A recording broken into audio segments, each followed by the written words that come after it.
Welcome to Shukla study point. आप सभी का स्वागत है आपके अपने YouTube channel Shukla study point में। मैं शिवम शुक्ला आप सभी दोस्तों का हार्दिक स्वागत करता हूं। आज के वीडियो के माध्यम से हम लोग चर्चा करेंगे हिंदी साहित्य के बारे में। और हिंदी साहित्य में जब आप बीए फर्स्ट सेमेस्टर में एडमिशन लेते हैं, हिंदी आपका सब्जेक्ट होता है, तो उसमें आपको हिंदी काव्य पढ़ना पड़ता है। ठीक है, तो हिंदी काव्य से बनने वाले बहुत ही महत्वपूर्ण लगभग 100 से अधिक ऑब्जेक्टिव टाइप के प्रश्नों के बारे में विस्तार से चर्चा करने वाले हैं। तो आप सभी लोग वीडियो को लाइक कर दीजिएगा। चैनल पर अगर नए आए हैं पहली बार तो चैनल को सब्सक्राइब कर दीजिएगा। शुक्ला स्टडी पॉइंट पर इससे पहले और कई मॉडल पेपर ऑलरेडी अवेलेबल करवा दिए गए हैं। प्रैक्टिस सेट 1 मैंने करवा दिया है, प्रैक्टिस सेट 2 आप इसको मान सकते हैं। मोस्ट इंपॉर्टेंट ये प्रैक्टिस सेट है, प्रैक्टिस सेट 2 आप इसको मान सकते हैं। ठीक है, इस और ऐसे ही आपके और भी मॉडल पेपर मैं लाने का प्रयास करूंगा जो कि आपकी परीक्षा के लिए बहुत ही महत्वपूर्ण होंगे। आप किसी भी यूनिवर्सिटी के किसी भी एक प्रकार से कॉलेज में पढ़ रहे हैं, अगर आपकी परीक्षा ऑब्जेक्टिव हो रही तो आपके लिए बहुत ही इंपॉर्टेंट है लेक्चर। अच्छा, एक बात और ध्यान रखेंगे, मेजर और माइनर दोनों के लिए इंपॉर्टेंट है। यानी कि अगर आपका सब्जेक्ट मेजर में आपने ले रखा है तब भी, और आपका सब्जेक्ट अगर माइनर में है, ठीक है, माइनर में है तब भी, ठीक है, मेजर माइनर दोनों के लिए इंपॉर्टेंट है लेक्चर। ये बात भी आप ध्यान रखेंगे। इससे बाहर आपका कुछ आने वाला है नहीं। अगर आप ये सब पढ़ लेंगे तो आपका एक प्रकार से बहुत बेटर तरीके से तैयार हो जाएगा। इसके साथ ही साथ जो दीनदयाल उपाध्याय गोरखपुर विश्वविद्यालय है उसमें 2 पेपर होते हैं, हिंदी काव्य 1 और हिंदी काव्य 2। तो हिंदी काव्य 1 और हिंदी काव्य 2 ये सब एक प्रकार से दोनों को समाहित करके मॉडल पेपर है। तो आप सभी लोग इसको देखिएगा। बाकी राजा महेंद्र प्रताप सिंह स्टेट यूनिवर्सिटी या अन्य विश्वविद्यालय, मां शाकंभरी यूनिवर्सिटी या कोई भी और विश्वविद्यालय जिनकी परीक्षा ऑब्जेक्टिव होती है, डॉक्टर भीमराव अम्बेडकर आगरा यूनिवर्सिटी, सभी के लिए लेक्चर बहुत ही महत्वपूर्ण होगा। और ऐसे छात्र छात्र हैं जिनकी परीक्षा लिखित होती है, उनमें माइनर में अगर आपका हिंदी है तो ऑब्जेक्टिव होंगी, या फिर एक प्रकार से ये लेक्चर बेसिकली सभी के लिए इंपॉर्टेंट होगा, चाहे आपकी परीक्षा ऑब्जेक्टिव हो या ना हो। तो 100 क्वेश्चन हम लोग चर्चा कर चुके थे। अब आगे हम एक प्रकार से मतलब कि 99 क्वेश्चन हम लोग देख चुके थे। अब 100वें क्वेश्चन के तरफ हमारी बारी है। 100 नंबर प्रश्न आपकी स्क्रीन पर आ चुका भाई, फटाफट से आप देखने का प्रयास करेंगे। प्रश्न आपकी स्क्रीन पर क्या आ चुका है, सभी लोग बताने का प्रयास करेंगे। सभी लोग बताइएगा। बहुत ही महत्वपूर्ण क्वेश्चन आ चुका है भाई, देखिए बहुत ही ज़बरदस्त क्वेश्चन आ चुका है। सभी लोग देखने का प्रयास करेंगे। कौन सा क्वेश्चन है भाई, नंबर 100 नंबर क्वेश्चन क्या दिया हुआ है आपका। प्रश्न दिया हुआ है भैया कि विनय पात्रिका की रचना किस भाषा में हुई है, बताएं। विनय पात्रिका, देखें तुलसीदास की रचना सबसे पहले जानिए। विनय पात्रिका किसकी रचना है, तो तुलसीदास जी महाराज की रचना। किसकी रचना भैया, तुलसीदास जी की रचना है। ठीक है, मैथिली भाषा एक प्रकार से बेसिकली विद्यापति मैथिली भाषा में लिखते थे। विद्यापति मैथिली भाषा के बड़े ज़बरदस्त कवि हैं, और विद्यापति को मैथिल कोकिल भी कहा जाता था। क्या कहते थे, तो आपसे भी प्रश्न पूछ सकता है मैथिल कोकिल किसे कहते हैं, तो मैथिल कोकिल जो है विद्यापति को कहा जाता है। ये बात आप ध्यान रखेंगे। ठीक है, मैथिल कोकिल बेसिकली संस्कृत में, मैथिली में और हिंदी में तीनों में रचनाएं लिखते हैं का काम इन्होंने किया है। देखिए तुलसीदास की रचना कौन सी है, विनय पात्रिका, किस भाषा में है, ब्रज भाषा में है। वैसे तो अधिकतर तुलसीदास की रचनाएं अवधी में होती हैं, लेकिन 2-3-4 रचनाएं इनकी जो हैं वो ब्रज भाषा में हैं। रहीम दास के कहने पर इन्होंने लिखा था। रहीम दास जो थे उनका पूरा नाम था अब्दुल रहीम खान खाना। वो अकबर के पिताजी थे हुमायूं। हुमायूं के एक प्रधानमंत्री हुआ करते थे, उनका नाम था बैरम खान। बैरम खान के पुत्र थे कौन, बैरम खान के पुत्र थे अब्दुल रहीम खान खाना। तो इसीलिए अकबर जब 9 साल का था, जब हेमू से उसका द्वितीय पानीपत का युद्ध हुआ, ठीक है, तो उसमें 1554 ईस्वी के आसपास हुआ था शायद। तो उसमें क्या हुआ कि हेमू जो था हिंदू राजा था और अकबर मुस्लिम राजा था, लेकिन हिंदू राजा हेमू पराजित हो जाता है। उसमें बड़ी इंपॉर्टेंट भूमिका निभाई थी किसने, बैरम खान ने। बैरम खान जिस समय द्वितीय पानीपत का युद्ध लड़ रहे थे, द्वितीय युद्ध पानीपत का, उस समय अकबर जो थे वो 9 साल के थे मात्र। ठीक है, और उस समय से एक प्रकार से बैरम खान ने उनकी देखरेख करी, और बैरम खान की देखरेख में एक प्रकार से गद्दी संभाले रहे अकबर। और उसके बाद में अकबर, तो उन्हीं अकबर के नवरत्नों में से एक स्थान था अब्दुल रहीम खान खाना का। अब्दुल रहीम खान खाना ने बहुत बार प्रयास किया कि तुलसीदास जी को उनके दरबार में जो है अकबर के दरबार में ले जाया जाए, क्योंकि अकबर को पता था कि तुलसी बहुत बड़े विद्वान हैं, और अवध के इधर में तुलसीदास का और बनारस के साइड में बड़ा नाम भी था। तुलसीदास बड़े विद्वान आदमी भी थे इस वजह से, और चूंकि ये बात रहीम को भी पता थी और अकबर को पता थी, तो अकबर चाहता था कि हमारे दरबार में अगर रहेंगे तो ये ज़्यादा बेटर रहेगा, हमारी दरबार की शोभा बढ़ाएंगे। ठीक है, इससे नाम होता था कि भाई जब कहीं विदेश से कोई आता था तर्क वर्क करने के लिए, तो एक प्रकार से ये लोग, अच्छा अकबर जो था क्वेश्चंस भी किया करता था बीच बीच में। ठीक है, कहीं से कोई उससे पूछता था तो आकर के अपने मंत्रियों से, अपने नवरत्नों से पूछता था। तो उसी नवरत्नों में से बीरबल हो गए, अब्दुल रहीम खान खाना यानी रहीम दास हो गए, तो ये सब थे। तो रहीम दास ने रिक्वेस्ट करी कि आप चलो इनके यहाँ दरबार में रहो, और जो आप सैलरी बोलोगे सैलरी आपको दिलवा दिया जाएगा। कबीर दास जी ने कहा कि भैया मैं कभी एक प्रकार से किसी के आगे सिर अपना झुका नहीं सकता हूँ। मेरे तो लिए एक ही घनश्याम है, एक ही परवरदिगार हैं वो हैं भगवान राम जी, ठीक है। मैं उन्हीं का दास हूँ और उन्हीं के दास में मैं पूरा जीवन, चाहे हमको नमक रोटी खाना पड़े लेकिन मैं नहीं जाऊँगा। तुलसीदास जी ने कहा कि एक भरोसो एक बल एक आस विश्वास, एक राम घनश्याम हित चातक तुलसीदास।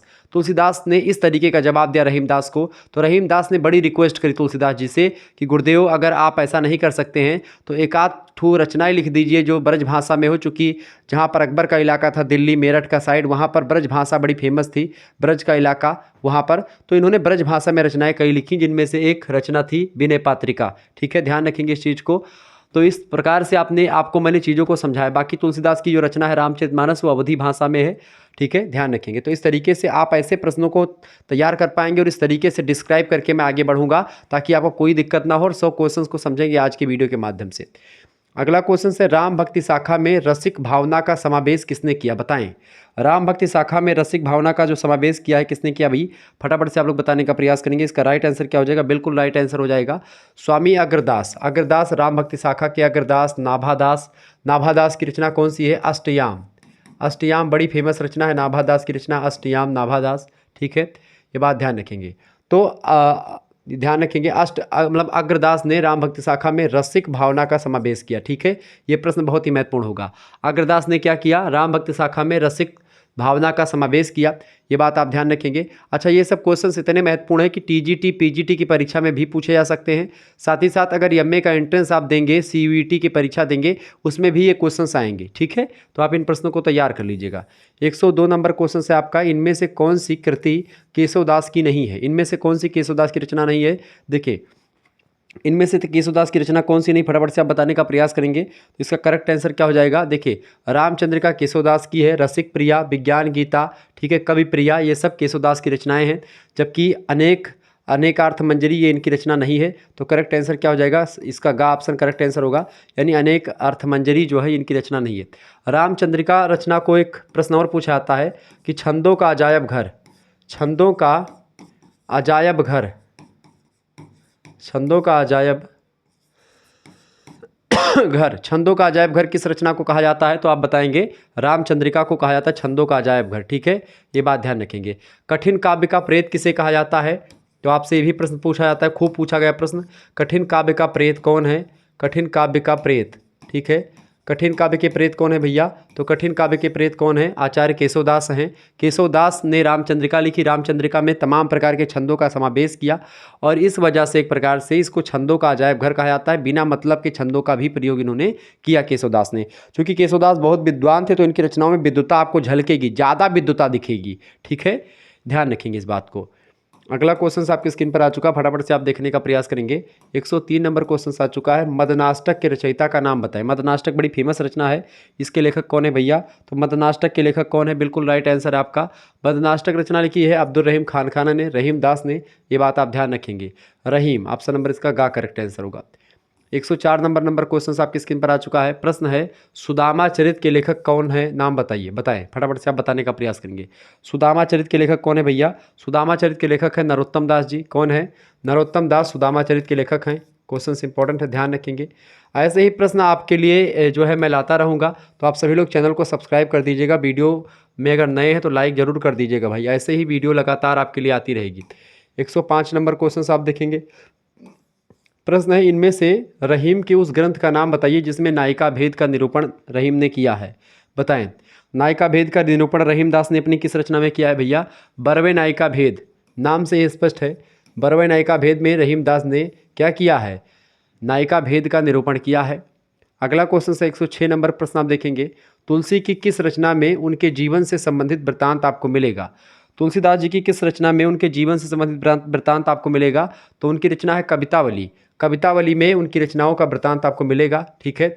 आप देखेंगे रहीमदास की, देखिए नगर शोभा किसकी रचना है, रहीमदास की रचना है। खेटुक कौतुकम ये रचना किसकी है, खेटुक कौतुकम ये भी रचना रहीमदास की है और मदनाष्टक रचना भी रहीमदास की है, ये भी प्रश्न ध्यान रखेंगे। साथ ही साथ में रामचरितमानस के लेखक कौन है, तुलसीदास जी। कितने कांड है रामचरितमानस में, कितने कांड है भाई, 7 कांड है, ठीक है। पहला कांड कौन सा है, पहला कांड है आपका बाल कांड, ठीक है। दूसरा कांड कौन सा है, अयोध्या कांड, ठीक है। तीसरा कांड कौन सा है, तीसरा कांड कौन सा है भैया, किष्किंधा कांड, ठीक है, कौन सा कांड है, किष्किंधा कांड। चौथा कांड कौन सा है आपका, अरण्य कांड, सॉरी एक मिनट, तीसरा कांड है आपका आरण्य कांड, ठीक है। चौथा कांड है आपका कौन सा, किष्किंधा कांड। पांचवा कांड आपका कौन सा है, सुंदर कांड। ये सब प्रश्न पूछा आता है नंबरिंग वाला। छठा कांड आपका है भैया लंका कांड, कौन सा कांड, लंका कांड। और सातवां कांड कौन सा है आपका, उत्तर कांड, ठीक है, उत्तर कांड। तो इस तरीके से 7 कांड, कितने कांड है, 7 कांड है। क्लियर। 24,000 से अधिक एक चौपाइयाँ इसमें हैं। क्लियर, ये बात आप ध्यान रखेंगे। तो तुलसी की राम रचना में उनके जीवन से संबंधित वृत्तांत किसमें है, कवितावली में है, ये बात आप ध्यान रखेंगे। तो विनय पात्रिका, कवितावली, रामचरितमानस, गीतावली, दोहावली, ये सब रचनाएं किसकी हैं, तुलसीदास जी महाराज की हैं। अगला क्वेश्चन है अवध विलास के रचयिता कवि का नाम बताएं। अवध विलास रचना के लेखक कौन है, फटाफट से आप बताने का प्रयास करेंगे। अवध विलास के लेखक कौन है भाई, बिल्कुल राइट आंसर आपका लाल दास ने लिखी है रचना। अवध विलास के लेखक कौन है, लाल दास हैं। ऑप्शन नंबर इसका गा करेक्ट आंसर होगा। 108 नंबर क्वेश्चन आप देखेंगे। प्रश्न 108 नंबर, रामचरितमानस की रचना कब प्रारंभ हुई थी, बताएं। रामचरितमानस की रचना जो प्रारंभ हुई थी भैया 1631 विक्रमी के आसपास प्रारंभ हुई थी। नेक्स्ट क्वेश्चन आपकी स्क्रीन पर आ चुका है। रामचरितमानस नामक रचना जो है तुलसीदास जी की है, कितने समय में पूरी हुई थी, तो कितने समय पूरी हुई भैया, ये रचना पूरी हुई थी 2 साल 7 महीने में रचना लिखी गई थी। 2 साल 7 महीने लगे थे इस रचना को लिखने में। बड़ी फेमस रचना है और आजकल हिंदू धर्म ग्रंथ का एक प्रकार से लोकप्रिय ग्रंथ है ये।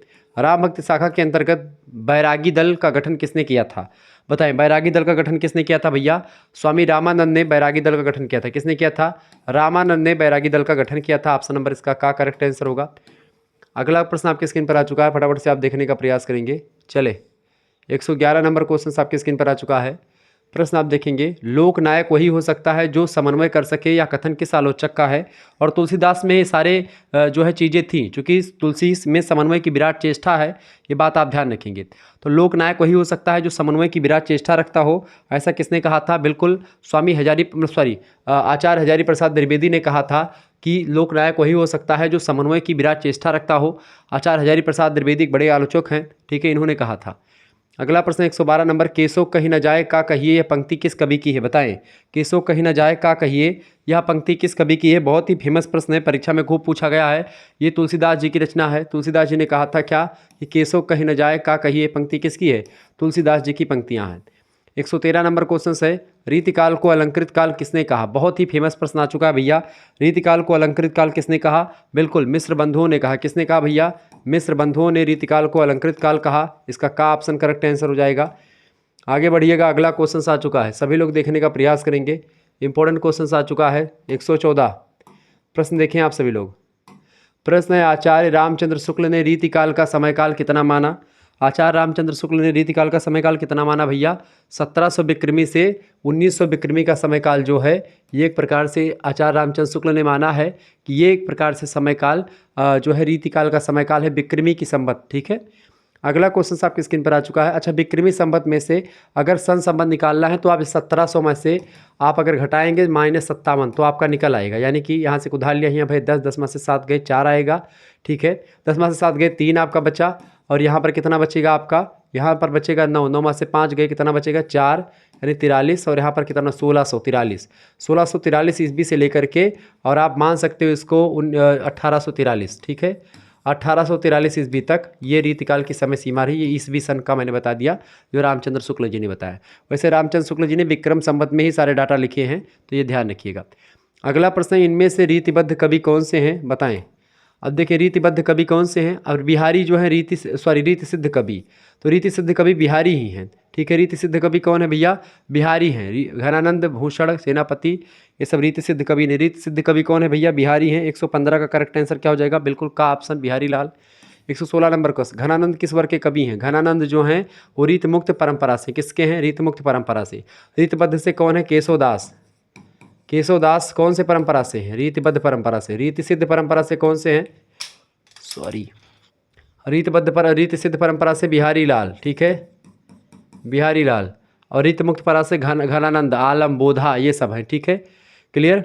अगला क्वेश्चन से, केशवदास को किस वर्ग में रखना समीचीन होगा। तो केशवदास को हम रीति बद्ध में रखेंगे। किस में रखेंगे, रीतिबद्ध में रखेंगे। 117 का करेक्ट आंसर क्या हो जाएगा, का ऑप्शन, बिल्कुल राइट आंसर, ठीक है। आगे देखते हैं, अगला क्वेश्चन आपकी स्क्रीन पर आ चुका है, फटाफट से आप देखेंगे। प्रश्न, रीति काल में प्रयुक्त रीति शब्द का क्या अर्थ होता है, फटाफट से आप बताएंगे। रीतिकाल में जो रीति शब्द है इसका मतलब होता है काव्यांग निरूपण, ठीक है।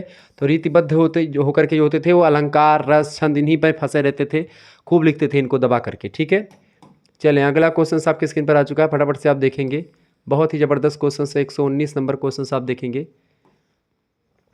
प्रश्न है, रीतिकाल में लक्षण ग्रंथों की परिपाटी पर रचना करने वाले सैकड़ों कवि आचार्य कोटि में नहीं आते हैं, वे कवि ही हैं, यह कथन किस आलोचक का है? फटाफट से आप बताने का प्रयास करेंगे, बताइएगा। 119 नंबर का करेक्ट आंसर क्या हो जाएगा?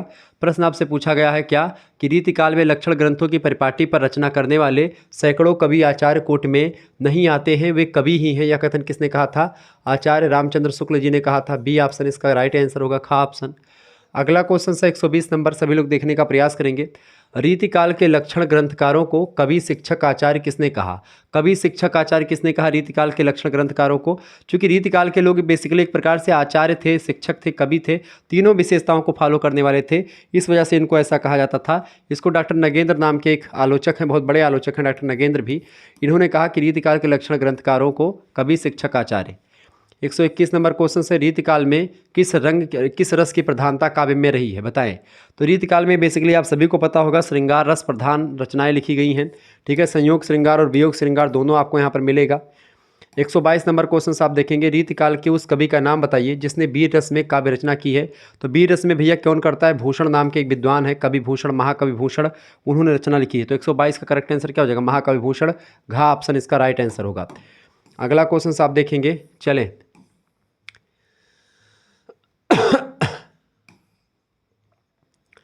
123 नंबर क्वेश्चन आ चुका है। शिवा बावनी रचयिता, शिवा बावनी के लेखक कौन है? फटाफट से आप बताने का प्रयास करेंगे। शिवा बावनी के लेखक कौन है? बिल्कुल राइट आंसर आप सभी का, भूषण। शिवा बावनी, छत्रसाल दशक, सब भूषण ने लिखा है, ठीक है। भूषण एक ऐसे कवि हैं जो युद्ध में जाते थे और युद्ध को देखते थे, फिर उसके बाद में लिखते थे, यानी युद्धों का सजीव चित्रण भूषण करते हैं।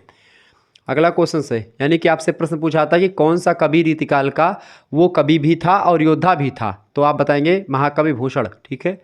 कवि प्रिया के लेखक कौन है? कवि प्रिया, रसिक प्रिया किसने लिखा है? बताएं। बिल्कुल राइट आंसर आपका केशवदास, खा ऑप्शन। 124 खा, बिल्कुल राइट आंसर, केशवदास ने रचना लिखी है, ठीक है, ध्यान रखेंगे। अगला क्वेश्चन 125 नंबर। अच्छा, घनानंद की बात करेगा। घनानंद की प्रेमिका का क्या नाम था? सुजान नाम था। सुजान रस, सुजान हित, ये सब रचनाएं किसने लिखी है? घनानंद ने लिखी है, ठीक है। चलें, काव्य विवेक के रचयिता कवि का नाम बताएं। काव्य विवेक नाम की पुस्तक किसने लिखी है? काव्य विवेक पुस्तक को किसने लिखा भैया? चिंतामणि नाम के एक आचार्य हैं, आचार्य चिंतामणि, जो कि रीतिकाल के ही कवि हैं, चिंतामणि ने लिखा है काव्य विवेक, ठीक है। नेक्स्ट क्वेश्चन आपके स्क्रीन पर आ चुका है, 126 नंबर क्वेश्चन आप देखेंगे। प्रश्न है कि कौन सी रचना भूषण की नहीं है इनमें से? बताएं इनमें से कौन सी रचना महाकवि भूषण की नहीं है? 126 का करेक्ट आंसर हो जाएगा आपका, बिल्कुल राइट आंसर है। देखिए, काव्य प्रकाश जो है ये एक प्रकार से इनकी रचना नहीं, काव्य प्रकाश इनकी रचना नहीं है। ये रचना आपको पता हो दूँ कि ये एक प्रकार से बेसिकली ये शायद ये रचना काव्य प्रकाश, कवि प्रिया, रसिक प्रिया, ये सब रचना किसकी है? केशवदास की, बिल्कुल। छंदो हृदय प्रकाश, अलंकार प्रकाश और शिवा बावनी, ये रचनाएं किसकी हैं? महाकवि भूषण की हैं, जबकि काव्य प्रकाश इनकी रचना नहीं है। केशव किस वर्ग के कवि हैं? बताएं। अलंकारवादी, ध्वनिवादी या रसवादी या वक्रोक्तिवादी? तो आचार्य जो केशवदास हैं भैया, केशव किस वर्ग के में आते हैं? केशव जो आते हैं 127, बिल्कुल, केशव जो है अलंकार वर्ग में आते हैं। केशव किस में आते हैं? अलंकार वर्ग में आते हैं, इसका का ऑप्शन करेक्ट आंसर हो जाएगा, ठीक है। चले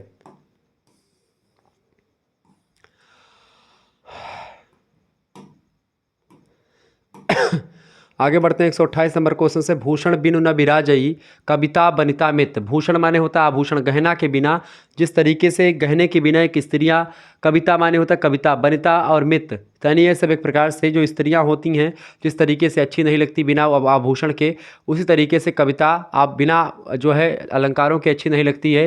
ये किसने कहा था? फटाफट से आप बताएंगे। 128 का करेक्ट आंसर क्या हो जाएगा? बिल्कुल राइट आंसर है आपका, केशवदास ने ही कहा था, ठीक है। भूषण बिनु न बिराजई कविता बनिता मित, ऑप्शन नंबर गा करेक्ट आंसर होगा, खूब बार पूछा गया प्रश्न ये। अगला क्वेश्चन से 129 नंबर, शब्द रसायन इनमें से किस कवि की रचना है? बताएं।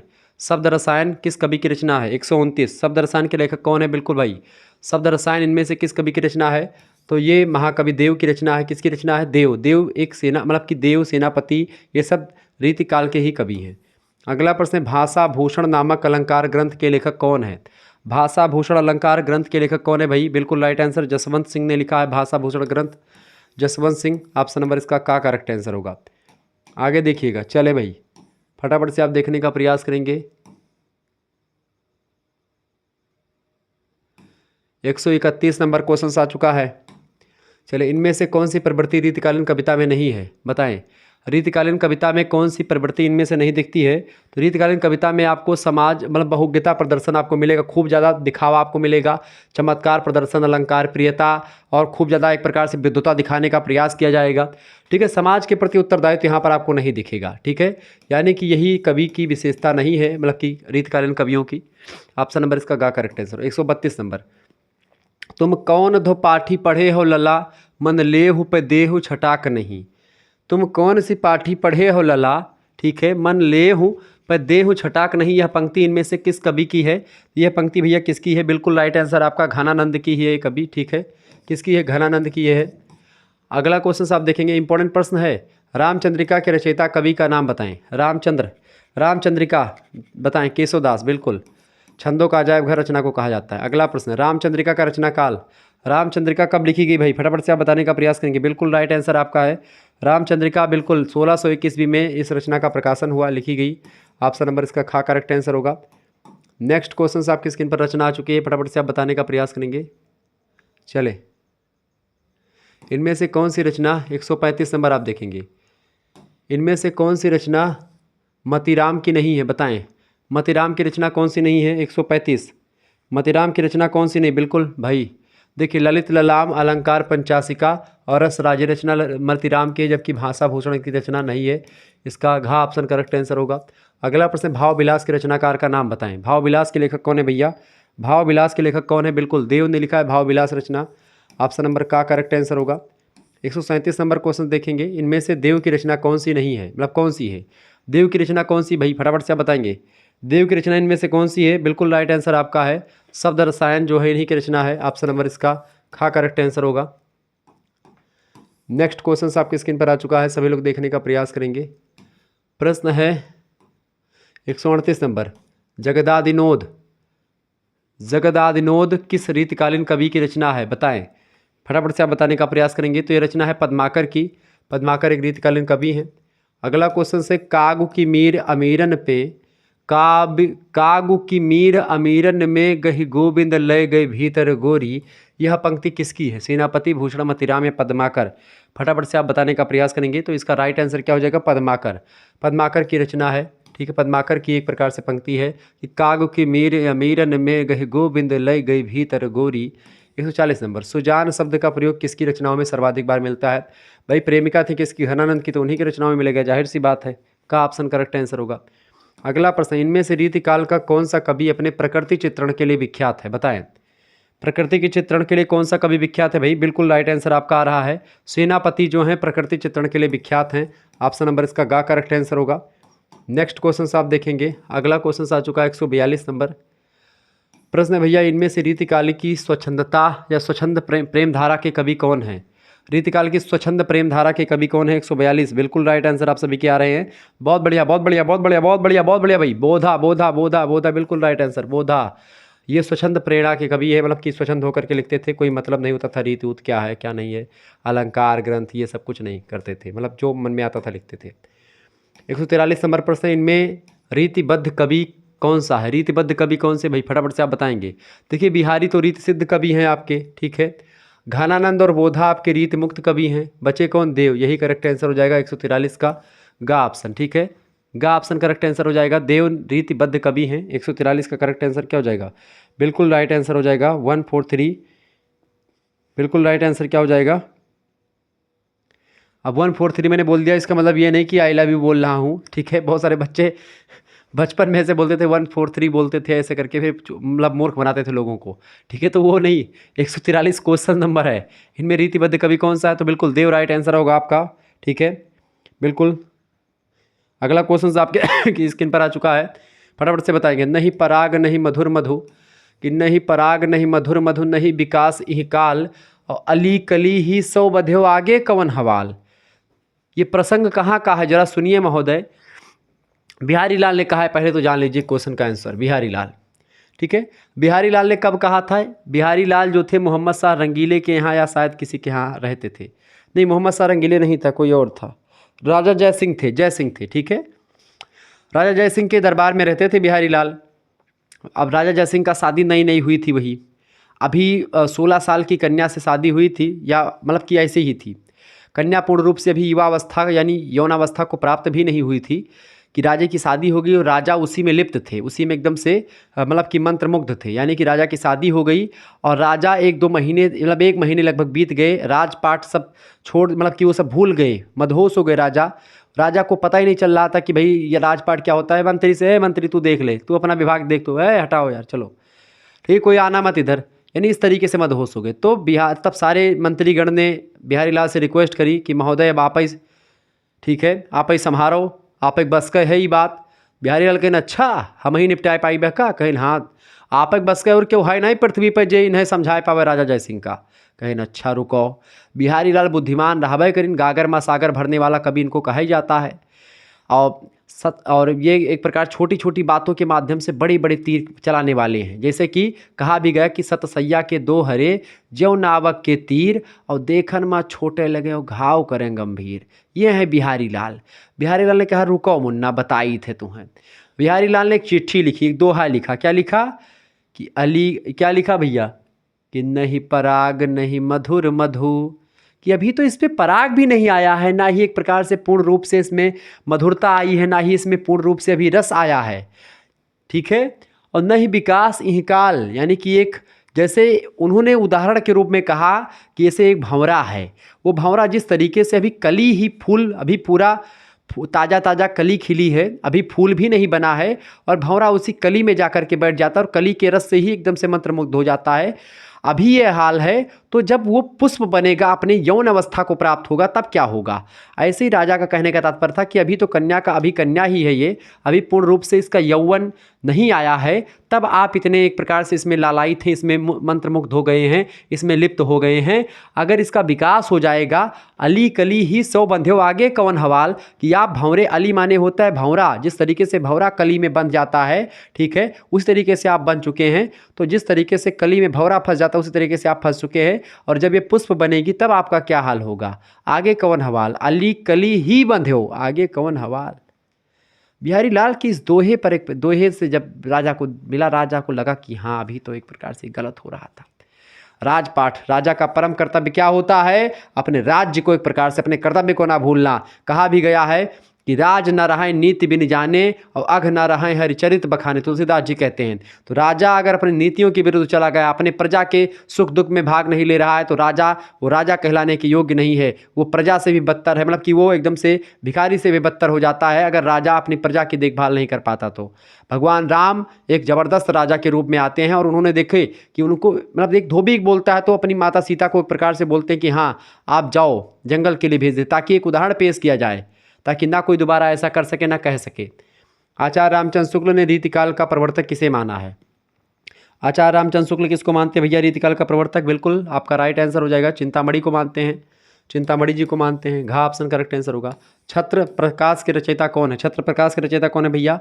बिल्कुल राइट आंसर होगा। छत्र प्रकाश के रचयिता कौन है? ग्वाल, कवि ग्वाल। ऑप्शन नंबर खा करेक्ट आंसर हो जाएगा। अगला क्वेश्चन आपकी स्क्रीन पर आ चुका, फटाफट से आप देखेंगे 147 नंबर क्वेश्चन से। प्रश्न है अमी हलाहल मद भरे श्याम श्वेत रत्नार। अमी हलाहल मद भरे श्याम श्वेत रत्नार, यह पंक्ति निम्न में से किस कवि की है भैया? यह पंक्ति कही थी किसने? रसलीन ने। ऑप्शन नंबर इसका गा करेक्ट आंसर होगा। प्रश्न खूब टीजीटी वगैरह तक ये प्रश्न पूछे गए हैं, इनट टीआरएफ में भी आते हैं। अगला क्वेश्चन है इनमें से भूषण के द्वारा रचित कवि कौन सा ग्रंथ रीति ग्रंथ है, बताएं। इनमें से कौन सा ग्रंथ रीति ग्रंथ है, बताएं भूषण का। इनमें से करेक्ट आंसर क्या हो जाएगा? बिल्कुल शिवराज भूषण जो है, ये रचना जो है ये रीति ग्रंथ है। अगला प्रश्न, कठिन काव्य का प्रेत हिंदी के किस कवि को कहते हैं? केशवदास को कठिन काव्य का प्रेत कहा जाता है, ठीक है। बिहारी को छंदों में मतलब कि बिहारी को एक प्रकार से गागर में सागर भरने वाला कवि कहा जाता है। सूरदास को वात्सल्य सम्राट कहा जाता है, ठीक है, वात्सल्य सम्राट कहा जाता है, ठीक है, ये बात आप ध्यान रखेंगे। और एक प्रकार से प्रेम के पीर का कवि, प्रेम के पीर का कवि सुजान से प्रेम करते, सुजान ने कहा कि भाई हम आपके साथ नहीं जाएंगे, मना कर दिया था। तो ये ध्यान रखेंगे, बिहारी गागर में सागर भरने वाला, गागर में सागर भरने का काम, ठीक है। चले अगला क्वेश्चन आपकी स्क्रीन पर आ चुका है, फटाफट से आप देखने का प्रयास करेंगे। व्यंग्यार्थ कौमुदी के रचनाकार कौन है, बताएं। व्यंग्यार्थ कौमुदी के रचनाकार कौन है भाई, फटाफट से आप बताने का प्रयास करेंगे। बिल्कुल राइट आंसर है आपका प्रताप शाही। अगला क्वेश्चन से पद्माभरण की रचना किस कवि ने की है। पद्माभरण के लेखक कौन है भाई, फटाफट से आप बताने का प्रयास करेंगे। बिल्कुल राइट आंसर आपका होगा पद्माकर ने लिखा है पद्माभरण। बिहारी का जन्म काल क्या है, बताइएगा। बिहारी का जन्म काल, बिल्कुल राइट आंसर आपका हो जाएगा गा ऑप्शन, ठीक है। यानी कि इसका करेक्ट आंसर क्या हो जाएगा 1595। नेक्स्ट क्वेश्चन आपके स्क्रीन पर आ चुका, केशव का जन्म काल बताइए। ये सब क्वेश्चन पूछेगा, केशव का जन्म कब हुआ था, फटाफट से आप बताएंगे। केशव का जन्म कब हुआ था भैया, बिल्कुल राइट आंसर आपका होगा 1560 ईस्वी में केशवदास का जन्म हुआ था। छत्र प्रकाश के रचयिता कौन है, बताएं। छत्र प्रकाश के रचयिता कौन है, बिल्कुल राइट आंसर क्या होगा, बिल्कुल राइट आंसर का ऑप्शन लाल कवि ने लिखा छत्र प्रकाश। अगला प्रश्न 125 नंबर 55 नंबर, पद्माकर के अलंकार ग्रंथ का नाम बताएं। पद्माकर के अलंकार ग्रंथ का क्या नाम है भैया, पद्माकर के अलंकार ग्रंथ का नाम है पद्माभरण, ठीक है। ऑप्शन नंबर इसका घ करेक्ट आंसर होगा। नेक्स्ट क्वेश्चन आपके स्क्रीन पर आ चुका है, सभी लोग देखने का प्रयास करेंगे। 156 नंबर है, काव्य रसायन नामक रीति ग्रंथ के रचयिता कौन है। तो काव्य रसायन किसने लिखा है, बिल्कुल देव की रचना है काव्य रसायन, खा ऑप्शन करेक्ट आंसर होगा। रामचंद्राभरण नामक रीति ग्रंथ के रचयिता कौन है। तो रामचंद्राभरण जो रचना है इसको लिखा किसने है, कवि गोप ने। ऑप्शन नंबर इसका का करेक्ट आंसर हो जाएगा। ध्यान रखेंगे, एक बात और ध्यान रखेंगे, आप में से बहुत सारे बच्चे सोच रहे होंगे कि ये हमको पीडीएफ में कैसे मिलेगा, ऑब्जेक्टिव वाले जो क्वेश्चंस हैं, और इससे पहले वाला जो आपने प्रैक्टिस सेट 1 करवाया था कैसे पीडीएफ मिलेगा, या फिर इससे पहले और भी जो आपने चीज़ें करवाई हैं, महासंग्राम video, model paper, revision class, सारी क्लासेस आपकी हो गई, चैप्टर वाइज क्लासेस तमाम सारी, ये सब आपको कैसे मिलेगी, पूरा का पूरा कोर्स, हिंदी का ही नहीं बाकी सारे सब्जेक्ट का, मतलब हिंदी का नहीं बल्कि सारे सब्जेक्ट का, मात्र 100 रुपीज़ में सभी का कोर्स लॉन्च कर दिया गया। जिनको ज्वाइन होना फटाफट से ज्वाइन हो जाइएगा, समय बहुत कम बचा हुआ है और बाद में फीस बढ़ जाएगी, तो आप मुझसे मत कहिएगा गुरुजी आपने फीस बढ़ा दी। जल्दी से ज्वाइन हो जाइए, मात्र 100 रुपये में भी व्यवस्था कर दी गई सभी बच्चों के लिए। 91 61 93 60 62 जुड़ जाइएगा भाई, सभी लोग जुड़ जाइएगा। इसी नंबर पर आपको क्या करना है, इसी नंबर पर एसएमएस करना है अपना नाम, अपनी यूनिवर्सिटी का नाम और आपके क्या क्या सब्जेक्ट्स हैं, अपने सब्जेक्ट नेम भी एक प्रकार से लिख करके भेज दी। जो भी सब्जेक्ट आपके होंगे सभी की पीडीएफ नोट्स और सभी की तैयारी आपको करवाई जाएगी। वीडियो लेक्चर्स, लाइव क्लासेस और पीडीएफ नोट्स सब कुछ आपको मिलेंगे। यहाँ पर आपके सारे सब्जेक्ट मिलेंगे। आपको करना क्या है, इसी नंबर पर आपको एसएमएस करना है, आपके पास एक स्कैनर सेंड किया जाएगा, उसी पर मात्र 100 रुपीज़ आपको सेंड कर देने होंगे। उसके बाद में आपको व्हाट्सएप ग्रुप से जोड़ दिया जाएगा और वहाँ पर आपकी क्लासेस होंगी, और उससे पहले जो भी क्लासेस अभी तक हो चुकी हैं उन सभी की पीडीएफ नोट्स आपको पर्सनली सेंड कर दी जाएगी। इसके बाद में आगे की क्लासेस आपको ग्रुप में मिलेगी और उसकी पीडीएफ नोट्स भी आपको ग्रुप में मिलती रहेगी। साथ ही साथ में आपके यहाँ पर सभी सब्जेक्ट की क्लास होगी, एक सब्जेक्ट नहीं, हिंदी तो होगी ही, हिंदी के अलावा सभी सब्जेक्ट की, सभी विषय की क्लास होगी। सभी विषय का मतलब कि आपका जो को करिकुलर, माइनर, मेजर जो कुछ भी होता है सबकी तैयारी होगी। अब जैसे आपका माइनर में, मतलब कि माइनर में जो सब्जेक्ट हो उसकी भी तैयारी, और जो एक को करिकुलर होता है, जैसे को करिकुलर में आपका बहुत सारे बच्चों में, बहुत सारे विश्वविद्यालय में फूड न्यूट्रिशन एंड हाइजीन शामिल है, ठीक है। तो उन सभी बच्चों के लिए फूड न्यूट्रिशन एंड हाइजीन का कोर्स भी इसी में इंक्लूड कर दिया गया है, यानी कि मात्र 100 रुपीज़ में ही सारे कोर्स आपको मिल जाएंगे। तो जितने भी बच्चे अभी तक नहीं ज्वाइन किए हैं जल्दी से जल्दी ज्वाइन कर लीजिएगा भाई। आप किसी विश्वविद्यालय से हैं, आप रामायलू से हैं, राम मनोहर लोहिया अवध यूनिवर्सिटी से, तो आप ज्वाइन कर सकते हैं। डीडी वाले बच्चे ज्वाइन कर सकते हैं, ठीक है। वीर बहादुर सिंह पूर्वांचल विश्वविद्यालय के बच्चे ज्वाइन कर सकते हैं, ठीक है। डॉक्टर भीमराव अंबेडकर जो आगरा यूनिवर्सिटी डबरू, ये ज्वाइन कर सकते हैं, ठीक है। एमजेपीआरयू, ठीक है। इसके अलावा आप ज्वाइन कर सकते हैं, सिद्धार्थ यूनिवर्सिटी वाले बच्चे ज्वाइन कर सकते हैं, लखनऊ यूनिवर्सिटी वाले बच्चे ज्वाइन कर सकते हैं, प्रोफेसर राजेंद्र नरजो भैया यूनिवर्सिटी इलाहाबाद वाले ज्वाइन कर सकते हैं, और जितने भी आप जो भी विश्वविद्यालय आपके सबके ज्वाइन कर सकते हैं आप। महात्मा गांधी काशी विद्यापीठ, ठीक है, आप ज्वाइन कर सकते हैं, महात्मा गांधी काशी विद्यापीठ वाले ज्वाइन कर सकते हैं। इसके अलावा और भी बच्चे, जैसे कि हमारे और भी बच्चे तमाम सारे हैं, जैसे कि आपको मैं क्या बताऊं, अरे और भी विश्वविद्यालय, एमएसयू यानी कि मासा कुंभरी यूनिवर्सिटी हो गई, ठीक है। इसके अलावा महाराजा सुहेल देव यूनिवर्सिटी, महाराजा सुहेल देव, ठीक है, स्टेट यूनिवर्सिटी हो गई। इसके अलावा आपका राजा महेंद्र प्रताप सिंह स्टेट यूनिवर्सिटी हो गई, ठीक है। और इसके अलावा आपका और भी जो विश्वविद्यालय हैं जिनका नाम मैं नहीं ले पा रहा हूँ, और हाँ, बिहार के सभी विश्वविद्यालय आपके हो गए, बिहार के लगभग आपके सभी विश्वविद्यालय हो गए, राजस्थान के लगभग आपके अधिकतर विश्वविद्यालय जो कि एनईपी से आते हैं, उत्तराखंड के लगभग आपके सभी विश्वविद्यालय, जहाँ पर भी एनईपी फॉलो होती है, नेशनल एजुकेशन पॉलिसी, उन सभी के बच्चों के लिए बहुत ही इंपॉर्टेंट होगा। तो आप सभी बच्चे जुड़ सकते हैं हमारे साथ इस ग्रुप से, और मात्र 100 रुपीज़ में सारी कोर्सेज को आपको करवाया जा रहा है। 91 61 93 60 62 पर एसएमएस करें अपना नाम, यूनिवर्सिटी का नाम और सब्जेक्ट नेम, और आपको एक प्रकार से ग्रुप से जुड़ जाएगा। फटाफट से आप जुड़ जाइए, सभी सब्जेक्ट की आपको पीडीएफ मिलेगी, ऑब्जेक्टिव लिखित दोनों की, ठीक है। ऐसा नहीं कि केवल, तो स्क्रीनशॉट लीजिएगा फटाफट से इसका, सभी लोग स्क्रीनशॉट लीजिएगा, तुरंत आपको ऐड कर दिया जाएगा, बिल्कुल कोई इसमें दिक्कत नहीं है, सभी को, बच्चे को।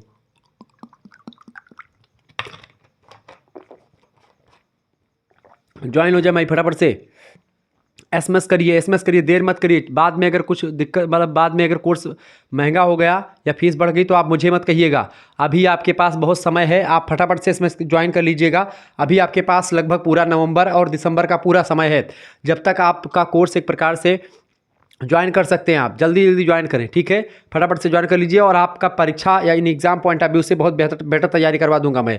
मैराथन क्लास लगवा दूंगा, लाइव डायरेक्ट है कि आप जो है वही पढ़ के जाओ और पेपर देने जाओ, काम खत्म, ठीक है। तो ज्वाइन करेंगे ग्रुप, तो तभी आपको सारी चीज़ें मिलेंगी। चले भैया,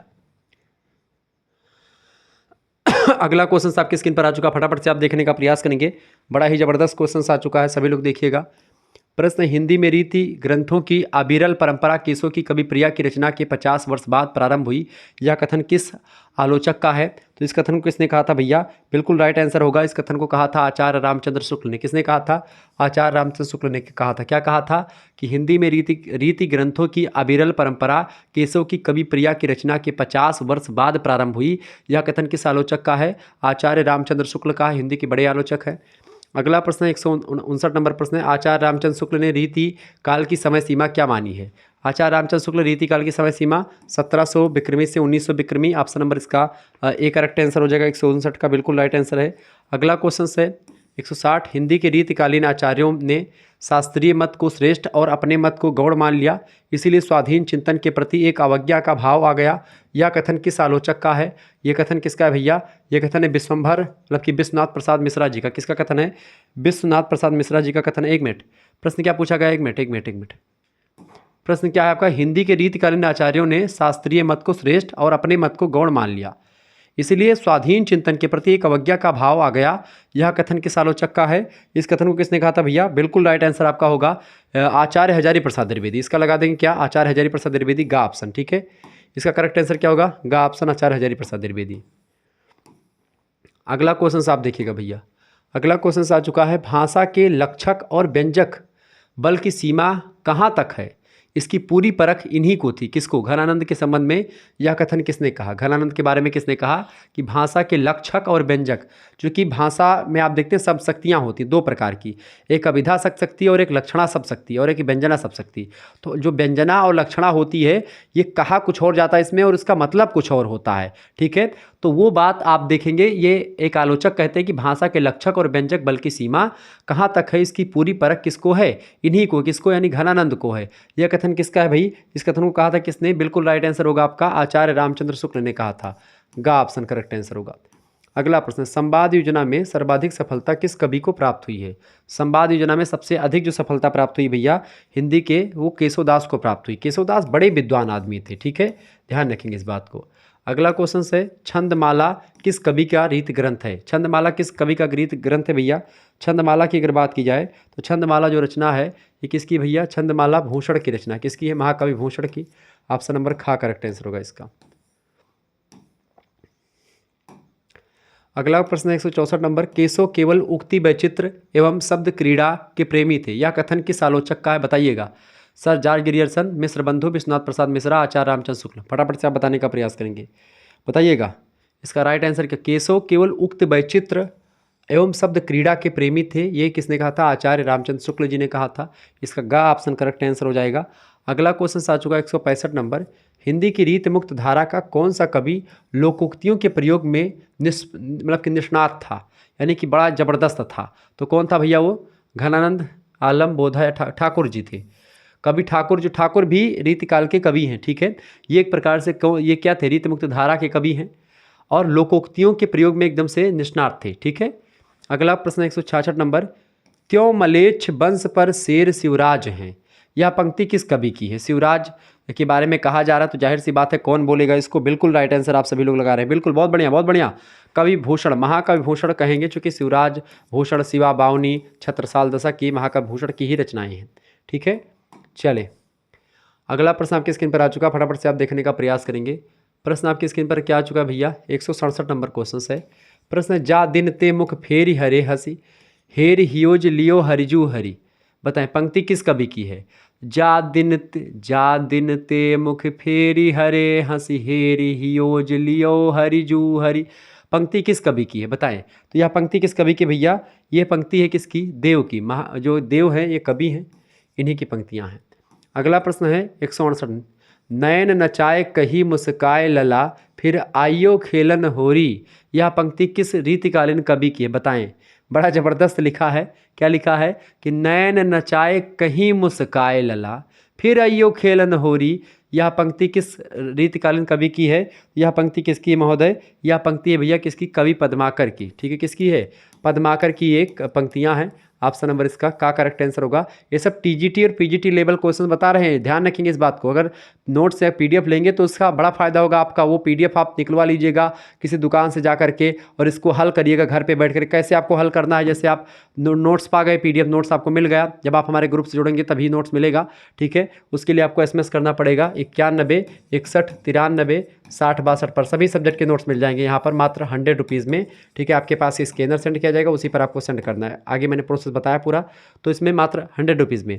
इसमें क्या होगा, जैसे आपको पीडीएफ मिल गई, अब पीडीएफ के बाद में आप क्या करेंगे, उस पीडीएफ को आप कहीं से निकलवा लीजिएगा। ऑब्जेक्टिव वालों की मैं बात कर रहा हूँ। फिर इसको क्या करेंगे, इसको आप सॉल्व करेंगे। जैसे कि बैठेंगे सॉल्व करने, जैसे पेपर में बैठते हैं 1-1.5 घंटे का पेपर होता है, मान लेते हैं 1 घंटे का।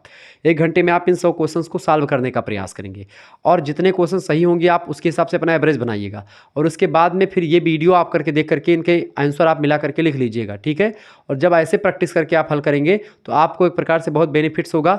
और ये आगे चल करके आप अगर इससे नेट जेआरएफ क्वालिफाई करना चाहते हैं, पीएचडी करना चाहते हैं हिंदी से, तो आपके लिए बहुत ही बेस्ट होगा। ठीक है, तो ऐसे में ये आपका कोर्स लेना या इनकी ये पीडीएफ प्राप्त करना आपके लिए बहुत ज़रूरी है, क्योंकि ये नेक्स्ट लेवल एक प्रकार से है, यानी बहुत ज़बरदस्त एक प्रकार से इसमें चीज़ें आपको बताई जा रही हैं। तो आप इसको जरूर एक प्रकार से परचेज करें। मात्र 100 रुपये में केवल हिंदी नहीं, बाकी सारे सब्जेक्ट की तैयारी हो जाएगी फर्स्ट सेमेस्टर की।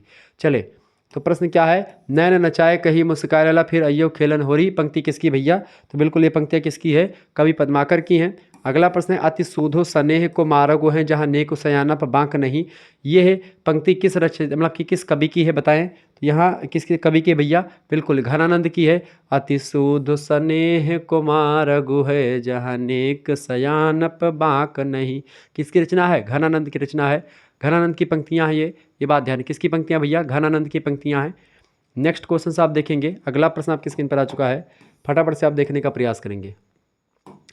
170 नंबर क्वेश्चन आ चुका है, हिम्मत बहादुर बिरुदावली के रचयिता का कवि का नाम बताएं। हिम्मत बहादुर बिरुदावली कवि के रचयिता कौन है भाई, बताएंगे। 170 नंबर करेक्ट आंसर क्या हो जाएगा, हिम्मत बहादुर बिरुदावली के लेखक कौन है। हिम्मत बहादुर बिरुदावली के लेखक हैं कवि पद्माकर। ऑप्शन नंबर इसका का करेक्ट आंसर होगा। ठीक है,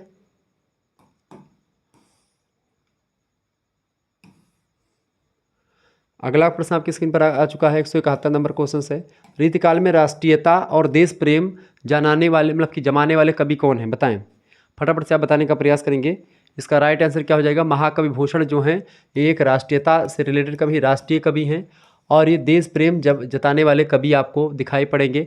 इन्होंने एक प्रकार से बड़ा काम देश प्रेम पर बड़ा लिखा है इन्होंने, इसलिए जब आप बीए की 5th सेमेस्टर में जाएंगे तो हिंदी का राष्ट्रीय काव्य पढ़ेंगे, उसमें आप भूषण के बारे में भी पढ़ेंगे। 172 नंबर क्वेश्चन से, बिरहवारीस किस कवि की रचना है बताएं। बिरहवारीस घनानंद, बोधा, ठाकुर आलम, बताएं। बिरहवारीस 172 करेक्ट आंसर क्या हो जाएगा इसका, बिल्कुल बोधा की रचना है, बोधा। ठीक है, ऑप्शन नंबर इसका बी खा करेक्ट आंसर होगा। आप आलम नाम सुन के लग रहा होगा कि ये मुस्लिम होंगे ना, आलम मुस्लिम नहीं थे, ये मुस्लिम से प्रेम शायद किए थे और बाद में जाकर के फिर ये मुस्लिम धर्म मतलब कि मुस्लिम नाम रख लिए थे प्रेम में। ठीक है, वो है आलम। अगला क्वेश्चन से 173 नंबर क्वेश्चन से, कवित्र रत्नाकर के रचयिता कौन है बताएं। कवित्र रत्नाकर बहुत ही इंपॉर्टेंट रचना है ये, कवित्र रत्नाकर, इसके लेखक कौन है, इसके लेखक हैं सेनापति। कवित्र रत्नाकर के लेखक कौन है, सेनापति। ऑप्शन नंबर इसका खा करेक्ट आंसर होगा। बहुत बढ़िया तरीके से आप लोग आंसर दे रहे हैं, सभी लोगों का बहुत बहुत स्वागत, बहुत बहुत अभिनंदन। आप इस तरीके से हमारे लाइव सेशन को जुड़े रहें और ऐसे ही शेयर करते रहें।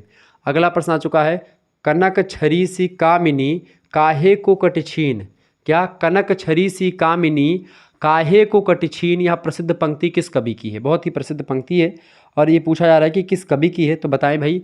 ये कवि आलम जो थे उन्हीं की है। आलम ने एक प्रकार से लिखा था। आलम, बोधा और घनानंद ये तीनों एक प्रकार से रीति काल के रीति मुक्त परंपरा से जुड़े हुए कवि हैं और बिरही कवि हैं बेसिकली। ठीक है, इनके जीवन में एक प्रकार से दुख ही रहा, यानी ब्रेकअप वगैरह इनका इन लोगों का हो चुका था कहीं ना कहीं पे। ठीक है, चले अगला प्रश्न 175 नंबर क्वेश्चन देखेंगे, कुंदन को रंग फीको लागे झलके अति अंगन चारु गोराई, यानी जिस तरीके कुंदन माने सोना होता है, सोना का जो चटकी चमकीलापन है वो फीका लगने लगता है आपके गोरे जो है चेहरे के आगे, ठीक है। यानी कि कुंदन को रंग फीको लागय, झलकय अति अंगनि चारु गोसाई गोराई। यह पंक्ति किसमें से किस कवि की है बताएं। ये पंक्ति किसने लिखी है भैया? इस पंक्ति को किसने लिखा है? मतीराम ने लिखा है। किसने लिखा है? मतीराम। क्या लिखते हैं कि कुंदन को रंग फीको, सोना का रंग फीके लगने लगता है जब झलके माने दिखता है क्या? अति अंगन, यानी आपके कहीं भी भी अंग आपको खुला हुआ दिखता है तो वो आपकी जो आपके बदन की गोराई है उससे मतलब कि वो कुंदन का रंग फीका पड़ने लगता है। 176 नंबर प्रश्न, बिहारी सस्सई में लगभग कितने दोहे हैं? बिहारी सस्सई की अगर बात की तो इसमें लगभग एक प्रकार से कई विद्वान अलग अलग तरीके से बताते हैं, लेकिन जो इसमें ऑप्शन के हिसाब से अगर देखेंगे लगभग और लगभग इसमें आपको कितने दोहे मिलेंगे भैया? इसमें आपको जो है 700 के आसपास दोहे आप इसमें लगा सकते हैं, 700, क्योंकि कुल में कहीं कहीं पर आपको मिलेगा। देखिए मैं सारी चीज़ आपको क्लियर कर दे रहा हूँ। 713 दोहे, 719 दोहे, 721 दोहे, ठीक है। इस तरीके के अलग अलग विद्वानों ने बिहारी सस्सई के बारे में बताया है। हिंदी साहित्य के मात्र एक कवि बिहारी लाल ऐसे हैं जिन्होंने एक ही की रचना लिखी, बिहारी सस्सई, और उसमें मात्र 713 719 दोहे ही हैं कुल मिलाकर के, ठीक है। या अगर इस प्रश्न के साथ देखें तो 700 दोहे, ठीक है, क्योंकि ऑप्शन पर डिपेंड करेगा। ऑप्शन क्या होता है? 713 मिलेगा तो भी करेक्ट आंसर होगा, 719 भी आपका सही होगा, 721 भी सही होगा, और 700 भी आपका अगर लगा देते हैं, अगर 713 19 21 नहीं है तो 700 भी लगा देंगे तो आपका क्लियर होगा, करेक्ट आंसर होगा, ठीक है। तो एकमात्र रचना लिखते हैं, इतने दोहों को लिख करके हिंदी साहित्य नहीं बल्कि विश्व साहित्य में बिहारी लाल का नाम अमर है। बड़े विद्वान आदमी थे। कैसे कहते क्या ही कहत नटत रीझत खिजत मिलत खिलत लजियात। किस तरीके की तालमेल देखो, कहत नटत रीझत खिजत मिलत खिलत लजियात, और भरे भुवन में करत हैं नयनन ही सौबात। इस तरीके के बिहारी लाल, तो ध्यान रखेंगे। 177 नंबर, गागर में सागर भरने की कला कौन से कवि की है? तो बिहारी लाल की है, जाहिर सी बात है। क्यों? क्योंकि इनके दोहे बड़े छोटे होते हैं, तो इसलिए इनके दोहों के बारे में कहा गया कि सतसैया के दोहरे, सतसैया मतलब कि बिहारी सतसई के दोहे, सतसैया के दोहरे जौ नावक के तीर, और देखन माँ छोटे लगे घाव करें गंभीर, ठीक है, वो बिहारी लाल के दोहे हैं। बिहारी सतसई का मूल रस क्या है? फटाफट से आप बताने का प्रयास करेंगे। बिहारी सतसई का मूल रस क्या है भैया? 178 नंबर क्वेश्चन, फटाफट से आप बताने का प्रयास करेंगे। 178 बिल्कुल राइट आंसर आपका होगा श्रृंगार रस। बिहारी सतसई का जो मूल रस है वो क्या है? श्रृंगार रस है। अच्छा, बिहारी कहीं कहीं पे आप देखेंगे, बिहारी जो थे वो एक प्रकार से बहुत ज़्यादा खुली चीज़ों के बारे में भी कभी कभी बोल देते हैं, मतलब कि स्त्रियों के अंग के बारे में थोड़ा अलग टाइप का एक प्रकार से, ठीक है, मतलब कि खुला चीज़ें बोल देते, कभी कभी वो चीज़ें उतना अभद्र, मतलब कि उतनी अच्छी नहीं लगती। इनमें से मतीराम की रचना कौन सी नहीं है बताएं? मतीराम की रचना कौन सी नहीं है? फटाफट से आप बताने का प्रयास करेंगे। 179 का राइट आंसर क्या होगा? फटाफट से आप बताएंगे। मतीराम की रचना कौन सी इनमें से नहीं है? ललित ललाम मतीराम की है, रसराज मतीराम की है, और अलंकार पंचासिका भी मतलब इन्हीं की है। छंदमाल इनकी रचना नहीं है, तो खा ऑप्शन करेक्ट आंसर हो जाएगा। मतीराम की रचना छंदमाल नहीं, बाकी ललित ललाम के लेखक कौन है? मतीराम है। रसराज के लेखक कौन है? मतीराम है। और अलंकार पंचासिका के लेखक भी कौन है? मतीराम है। 180 नंबर क्वेश्चन, शिवा बावनी के आश्रय में रहने वाले कवि कौन है? शिवाजी के आश्रय में कौन से कवि रहते थे भैया? शिवाजी के आश्रय में कौन रहते थे? बिल्कुल राइट आंसर होगा आपका कवि देव। शिवाजी के आश्रय में देव भी रहते थे। कौन रहते थे? 180 का, एक मिनट, देव कौन? बिल्कुल भूषण रहते थे। शिवाजी, शिवराज भूषण, शिवराज दशक, शिवा बावनी, ये सब लिखा। तो शिवाजी के साथ में जाते थे लड़ने के लिए भूषण जी, ठीक है, डरते नहीं थे किसी से। अगला प्रश्न है, इनमें से सरस्वती पत्रिका के संपादक कौन थे? देखिए, सरस्वती पत्रिका का संपादन कब शुरू हुआ? 1903 ईस्वी में सरस्वती पत्रिका के संपादक कौन बने? महावीर प्रसाद द्विवेदी, ठीक है। इससे पहले 1900 ईस्वी में आप देखेंगे, 1900 ईस्वी में सरस्वती पत्रिका का शुरुआत हुआ, और इससे पहले बाबू श्याम सुंदर दास जो थे इसके संपादक रहे, ठीक है।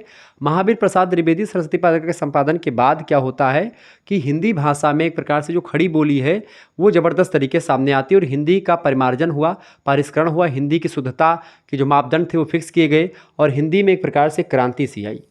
अगला क्वेश्चन आ चुका है 182 नंबर क्वेश्चन देखेंगे। सरस्वती पत्रिका का संपादन आचार्य महावीर प्रसाद द्विवेदी ने कब प्रारंभ किया? 1903 ईस्वी में। ऑप्शन नंबर इसका घ करेक्ट आंसर होगा, ठीक है। अगला क्वेश्चन से, इनमें से किस पत्रिका का संपादन भारतेंदु हरिश्चंद्र जी ने किया? बताएं, भारतेंदु हरिश्चंद्र जी ने किस पत्रिका का संपादन किया था भैया? 183 नंबर का करेक्ट आंसर क्या हो जाएगा? बिल्कुल राइट आंसर आपका है कवि बचन सुधा जो रचना है, मतलब कि पत्रिका है, इसका प्रकाशन मतलब कि संपादन किसने किया था? भारतेंदु हरिश्चंद्र जी ने किया था। अगला प्रश्न है, आधुनिक काल का जनक किसे माना जाता है?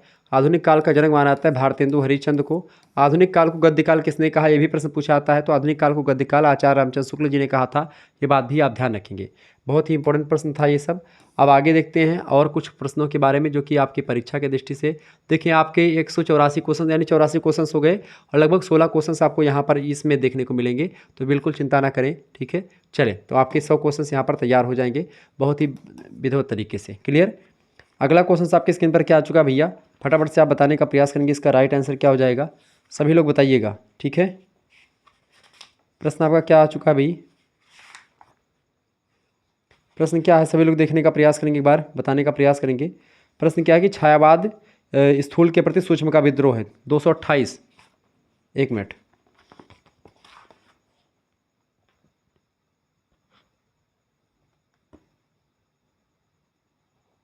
इसका करेक्ट आंसर क्या हो जाएगा भैया, सभी लोग बताने का प्रयास करेंगे, इसका राइट आंसर क्या हो जाएगा। डॉक्टर नगेंद्र वैसे होगा करेक्ट आंसर, लेकिन कंफर्म कर लें। बिल्कुल डॉक्टर नगेंद्र इसका राइट आंसर हो जाएगा। छायावाद स्थूल के प्रति सूक्ष्म का विद्रोह किसने कहा था, डॉक्टर नगेंद्र ने कहा था कि स्थूल के प्रति सूक्ष्म का विद्रोह है, ठीक है। स्थूल माने बड़ा, सूक्ष्म माने छोटा, ठीक है। तो किसने कहा था इसको, इस बात को किसने कहा था, छायावाद स्थूल के प्रति सूक्ष्म का विद्रोह है, इसको कहा था आचार्य डॉक्टर नगेंद्र ने, ठीक है। अगला प्रश्न आपकी स्क्रीन पर आ चुका है, छायावादी युग के महाकाव्य का नाम बताइए। छाया युग में कौन सा महाकाव्य लिखा गया भैया, देखिए साकेत महाकाव्य के लेखक कौन है, साकेत, मैथिली शरण गुप्त, लिख लीजिएगा मैथिली शरण गुप्त। साकेत महाकाव्य के लेखक कौन है, तो ये हैं मैथिली शरण गुप्त। रामचंद्रिका के लेखक कौन है, आचार्य केशव दास। ये केशव दास यानी कि ये किस काल की है, ये रीतिकाल की कविता है, रीतिकाल की रचना है। रीतिकाल में कोई प्रबंध काव्य नहीं लिखे गए हैं। प्रबंध काव्य मतलब कि महाकाव्य टाइप का, यानी कि पूरा लगभग, ठीक है। इसे कामायनी महाकाव्य, प्रबंध काव्य, और फुटकल पद जो होते हैं छोटे पद, ठीक है, वो आपको रीतिकाल में मिलेंगे। तो केशवदास तो ये होगा नहीं आपका, ना तो ये होगा साकेत महाकाव्य।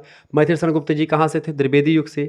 कौन सा युग होगा यहाँ पर, द्विवेदी युग, लिख लीजिएगा द्विवेदी युग। तो इसका करेक्ट आंसर क्या होगा, देखें लोकायतन जो है ये भी एक प्रकार से इसका नहीं। कामायनी महाकाव्य छायावाद का है। कामायनी किसके लेखक कौन है, जयशंकर प्रसाद। जयशंकर प्रसाद किसके लेखक है, कामायनी। कामायनी महाकाव्य के दूसरा रामचरितमानस कामायनी को कहा जाता है। कामायनी में कितने सर्ग हैं आपसे भी पूछा जाता है, तो कामायनी में कौन सा सर्ग है, कितने सर्ग हैं भैया, 15 सर्ग हैं। कामायनी रचना मेरे पास रखी भी हुई है, ठीक है, अलमारी में रखी हुई है, कामायनी रचना रखी हुई है। तो कामायनी के लेखक कौन है, जयशंकर प्रसाद हैं, ये बात आप ध्यान रखेंगे। इसका करेक्ट आंसर क्या हो जाएगा, बिल्कुल इसका गा ऑप्शन करेक्ट आंसर हो जाएगा, ठीक है। इसका गा ऑप्शन करेक्ट आंसर हो जाएगा, ठीक है। अगला प्रश्न आपकी स्क्रीन पर आ चुका है, फटाफट से आप देखने का प्रयास करेंगे। चले भाई, अगला प्रश्न, इनमें से छायावाद की समय सीमा बताएं। छायावाद की समय सीमा क्या है भाई, फटाफट से आप बताने का प्रयास करेंगे। छायावाद की समय सीमा है 1920 में छायावाद की शुरुआत होती है और 1936 तक शायद छायावाद रहता है, ठीक है। 1943 से 1953 तक रहता है आपका प्रयोगवाद, ठीक है, लिख लीजिएगा प्रयोगवाद। प्रयोगवाद की समय सीमा क्या है, ये जो घा में दिया है, प्रयोगवाद रहता है 1943 से 1953। और 1953 के बाद कौन सा युग आता है, 1953 के बाद में आप देखते हैं नई कविता, ठीक है। 1953 से 1960 तक नई कविता का दौर होता है, ठीक है। और 1960 के बाद में कौन सा आता है, 1960 के बाद में आपका आता है साठोत्तरी कविता, सीट है, या समकालीन, समकालीन कविता, या फिर इसी को आप साठोत्तरी कविता भी कहते हैं, साठोत्तरी कविता, ठीक है। 1919 से 1920 वाला समयकाल कितना किसका है, ये आपका होगा द्विवेदी युग, ठीक है। द्विवेदी युग किसके नाम पर पड़ा है, महावीर प्रसाद द्विवेदी के नाम पर पड़ा है। 1936 से 1943 आपका क्या होगा, प्रगतिवाद, प्रगतिवाद, ठीक है, ध्यान रखेंगे। तो क्लियर हो गया आपका। 1920 से 1936 छायावाद। छायावाद के चारों नायक कौन से हैं, प्रसाद, पंत और निराला और महादेवी वर्मा। छायावाद के ब्रह्मा प्रसाद, छायावाद के विष्णु पंत, छायावाद के निराला, छायावाद के जो शंकर हैं वो कौन है, निराला जी हैं। छायावाद की दुर्गा किसे कहते हैं, महादेवी वर्मा जी को कहते हैं, ठीक है। आधुनिक युग की मीरा किसको कहते हैं, उन्हीं को कहते हैं, ठीक है, ध्यान रखेंगे। यानी कि क्या नाम है उनका, महादेवी वर्मा जी को। आगे देखते हैं, अगला क्वेश्चन आपकी स्क्रीन पर आ चुका है, इनमें से कौन से कवि छायावाद के कवि नहीं हैं। देखिए सूर्यकांत त्रिपाठी निराला छायावाद के कवि हैं, सुमित्रानंद पंत भी छायावाद के हैं, और जयशंकर प्रसाद भी छायावाद के हैं। शिवमंगल सिंह सुमन नहीं है छायावाद के। ऑप्शन नंबर इसका घा करेक्ट आंसर हो जाएगा, ठीक है। तो इसका करेक्ट आंसर क्या हो जाएगा, घा इसका राइट आंसर, यानी कि ये नहीं होंगे। क्लियर। आगे बढ़ते हैं, अगला क्वेश्चन आपकी स्क्रीन पर आ चुका है। प्रसाद रचित कामायनी का प्रकाशन कब हुआ था? प्रकाश मतलब कि प्रसाद के द्वारा रचित रचना है कामायनी। प्रसाद रामचरितमानस रचना जो है, प्रसाद की रचना कौन सी है बताएं? प्रसाद की रचना कौन सी भैया?